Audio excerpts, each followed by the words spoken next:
International linkage ఉన్నటువంటి ఒక cricket betting గ్యాంగ్ని మనము బస్ట్ చేయడం జరిగింది. సో దీంట్లో డ్రీమ్ ప్లే 1 అనే ఒక యాప్ ద్వారా basically dream play 1 dream it achieve it అనేటట్టు ఒక యాప్ క్రియేట్ చేయడం జరిగింది. దీనికి సంబంధించిన లింక్స్ ఏమున్నాయి, అది ఒరిజినల్గా ఫిలిపైన్స్ కంట్రీ ఆరిజిన్గా ఈ మొత్తం రాకెట్ నడుస్తుంది. సో దీంట్లో మనము ఒక 19,70,000 ఆల్మోస్ట్ 20 lakh రూపీస్ మనము క్యాష్ చేయడం, ఒక కారు, ఒక 4 బైక్స్, ఒక 3 laptops, 15 SIM cards, 4 cheque books, మరి 13 ఏటీఎం కార్డులు, ఒక 15 మొబైల్ ఫోన్స్ సీజ్ చేస్తూ, ఇది మాత్రం కాకుండా ఒక 9 బ్యాంక్స్లో 49 మందికి సంబంధించినటువంటి 18,20,000 రూపీస్ అమౌంట్ కూడా మనము ఫ్రీజ్ చేయడం జరిగింది. So total value of 60 lakhs worth ఉన్నటువంటి మెటీరియల్స్ మనము క్యాష్ ఫ్రీజ్ ఉండొచ్చు, మిగతా మెటీరియల్స్ రూపంలో మనం సీజ్ చేయడం జరిగింది. ఇంకా డీటెయిల్స్లోకి వెళ్తే ఒక 10 member గ్యాంగ్ ఇక్కడ లోకలీ ఆపరేట్ చేసేవాళ్ళు. అది కాకుండా అతను శివ అనే ఒకతను రాయలసీమ రీజన్ అతనే, బట్ ఫిలిపైన్స్లో ఉంటాడు. సో వీళ్ళు అందరూ కలిపి ఆపరేట్ చేస్తారు. సో ఇక్కడ లోకల్లో తలారి మధు అనే ఒక వ్యక్తి, కళ్యాణ్ దుర్గం సంబంధించిన అతను, వాళ్ళు ఈ శివ అనే ఫిలిపైన్స్ అతనితో ఇనిషియల్గా ఫ్రెండ్షిప్ ఏర్పడుతుంది.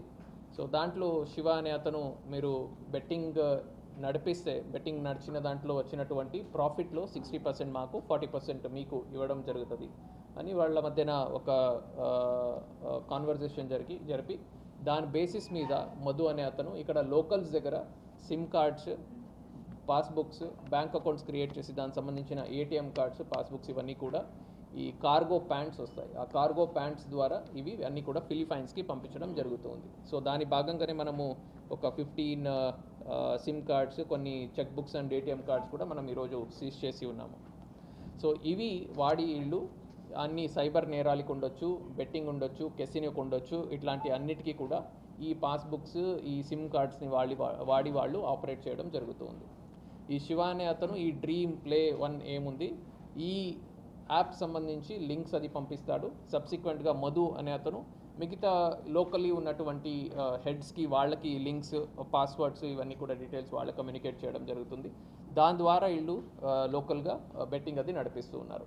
సో మనం ఇప్పుడు ఒక కళ్యాణ్ దుర్గం సంబంధించిన ఒక 6 members మనం అరెస్ట్ చేయడం జరిగింది. ఒకరు ఏలూరుకి సంబంధించిన వాళ్ళు, ఇద్దరు తెలంగాణకి సంబంధించిన వాళ్ళు, ఒకరు విజయవాడకు సంబంధించిన వాళ్ళు, ఇంకొకతను కర్ణాటక అతను అబ్స్కాండ్ ఉన్నాడు, అండ్ ఈ శివ అనే అతను కూడా ఫిలిపైన్స్లో అబ్స్కాండ్ ఉన్నాడు. సో వీళ్ళని కూడా మనము అరెస్ట్ చేయడం జరుగుతుంది. సో ఇది మనకు ఐపీఎల్ సంబంధించి నడుస్తున్నటువంటి ఈ బెట్టింగ్ మీద మనం వర్కౌట్ చేసినప్పుడు మనం ఈ ఆపరేషన్ క్యారీ అవుట్ చేయడం జరిగింది. సో అన్ని ఈ యాంటీ సోషల్ యాక్టివిటీస్ ఏమున్నాయి, బెట్టింగ్ ఉండొచ్చు, గ్యాంబ్లింగ్ ఉండొచ్చు, మట్కా ఉండొచ్చు. సో ఇట్లాంటి అన్నిట్లో మీద మనము క్లోజ్ వాచ్ పెట్టడం జరిగింది. అండ్ ఇవన్నీ కూడా ఆర్గనైజ్డ్ క్రైమ్ కింద వస్తాయి. సో ఈ నేరాలకి ఆల్మోస్ట్ లైఫ్ ఇంప్రిజన్మెంట్ లాంటి పనిష్మెంట్ మనకు కొత్త బిఎన్ఎస్ చట్టంలో ఉంది. సో ఇవన్నీ లైఫ్ ఇంప్రిజన్మెంట్ పనిష్మెంట్ ఉన్నటువంటి నేరాల కింద మనం కేటగరైజ్ చేయొచ్చు. సో ఆర్గనైజ్డ్ క్రైమ్ కింద మనము కేసెస్ బుక్ చేసి ఇట్లాంటి వాళ్ళ మీద చట్టపరంగా స్ట్రిక్ట్ యాక్షన్ మనం తీసుకోవడం జరుగుతుంది. ఒకటి యాక్షన్ అయితే, ఇంకొకటి అతి కష్టం మీద కష్టపడి సంపాదించిన డబ్బుల్ని మనము జల్సాల కోసం పాడు చేసుకొని ఫ్యామిలీ మొత్తం కూడా రోడ్ మీదకి వస్తున్నాయి. సో దీని మీద కొంచెం పిల్లలు ఏం చేస్తున్నారు అనేది కూడా ఫ్యామిలీ మెంబర్స్, పేరెంట్స్ వాళ్ళు కూడా దృష్టి పెట్టాలి. అండ్ మీరు మీ హార్డ్ ఎర్న్ మనీని ఏదో అలాగ జల్సాల కోసమో లేదా ఫన్ కోసమనో ఒక్కసారి అడిక్ట్ అయిన తర్వాత చాలా ఫ్యామిలీస్ కూడా రోడ్ మీదకి వస్తాయి.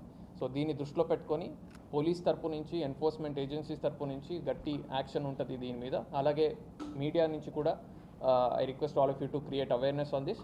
అలాగే పబ్లిక్లో కూడా దీని మీద దృష్టి పెట్టి ఎక్కడైనా ఇట్లాంటివి జరుగుతుంటే ఆ ఇన్ఫర్మేషన్ కూడా మనకు పాస్ ఆన్ చేసినట్టయితే మనం దాని మీద గట్టి యాక్షన్ తీసుకోవడం జరుగుతుంది. Any doubts on this? Sorry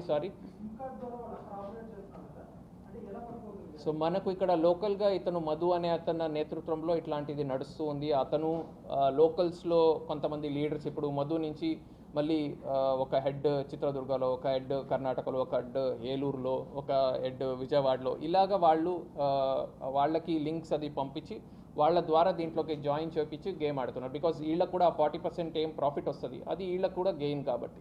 so ఆ ఇన్ఫర్మేషన్ మాకు బయటకు వచ్చినప్పుడు ఆ లీడ్ బేసిస్ మీద మనం వర్కౌట్ చేయడం జరిగింది. కాదు లీగల్ కాదు. ఈ మ్యూల్ అకౌంట్స్ క్రియేట్ చేసినప్పుడు ఇప్పుడు ఏమవుతుందంటే, ఒక కామన్ మ్యాన్ని తీసుకెళ్తారు, అతనికి ఆధార్ కార్డు ఉంటుంది, అతనికి మొత్తం నార్మల్గా వేరే వాళ్ళు వెళ్ళినప్పుడు ఎలాగ అకౌంట్ క్రియేషన్ ప్రాసెస్ ఉంటుంది, అదే ప్రాసెస్ లాగా వాళ్ళు కూడా అన్ని డాక్యుమెంట్స్ ఫర్నిష్ చేసి కేవైసీ కేవైసీ మొత్తం అన్ని కంప్లైంట్స్ చేస్తూ అకౌంట్స్ క్రియేట్ అవుతున్నాయి. సో కాబట్టి ఇష్యూస్ వస్తున్నాయి. కొన్ని కేసెస్లో డార్మెంట్ ఉన్నటువంటి కరెంట్ అకౌంట్స్ బ్యాంక్ మేనేజర్స్ వాళ్ళ కనైవెన్స్. సో మనం కూడా ఒకటి ముందు రాయదుర్గంలో ఒక సైబర్ క్రైమ్ కేసు చేసి ఉన్నాం. సో దాంట్లో డార్మెంట్ ఉన్నటువంటి ఒక కరెంట్ అకౌంట్ని వాళ్ళు మళ్ళీ వేరే ఫోన్ నెంబర్ ద్వారా లింక్ చేసి వాడడం జరిగింది. అట్లాంటి కనైవెన్స్ కేసెస్ కూడా కొన్ని సిచ్యువేషన్స్లో ఉంటున్నాయి. బెట్టింగ్ యాప్ లోకల్గా సోషల్ మీడియా ఇన్ఫ్లుయెన్సర్స్ ఎవరు ప్రమోట్ చేస్తున్నారు వాళ్ళ మీద కూడా మనము వాచ్ ఉంచడం జరిగింది. రీసెంట్గా కొంతమందికి మనం సోషల్ మీడియా ఇన్స్పెక్టర్ ద్వారా కూడా వాళ్ళని పిలిచి మనం కౌన్సిలింగ్ కూడా చేయడం జరిగింది.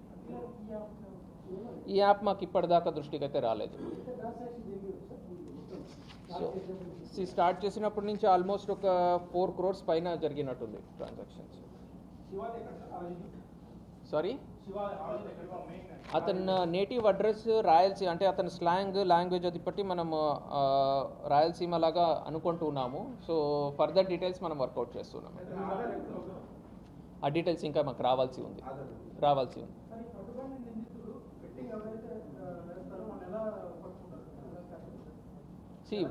మనకు ఇంకా ఫ్రెండ్స్ ఎవరెవరు ఆడుతుంటారు, ఆ గ్యాంగ్స్ గ్రూప్స్ అన్నీ కూడా తెలిసే ఉంటాయి. సో వాళ్ళకి నేను ఆడుతున్నాను, నాకు డబ్బులు వస్తున్నాయి, నువ్వు కూడా ఆడుకున్నప్పుడు ఈజీగా జాయిన్ అయిపోతున్నారు. So that's